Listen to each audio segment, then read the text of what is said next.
మొదటి రోజు బాలా త్రిపుర సుందరి దేవి అవతారం, నైవేద్యం పాయసం. రెండవ రోజు గాయత్రీదేవి అవతారం, నైవేద్యం అల్లంగారెలు. మూడవ రోజు అన్నపూర్ణదేవి అవతారం, నైవేద్యం కొబ్బరి అన్నం. నాలుగవ రోజు శ్రీ మహాలక్ష్మి అవతారం, నైవేద్యం పూర్ణం బూరెలు. ఐదవ రోజు మహాచండీ అవతారం, నైవేద్యం పులిహోర.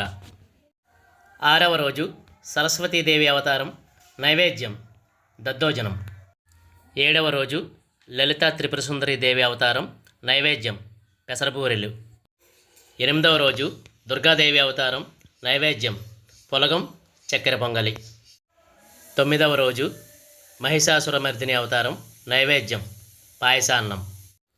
10వ రోజు విజయదశమి రాజరాజేశ్వరి దేవి అవతారం, మహానైవేద్యం శాఖాన్నం. మరి చూసారు కదండి.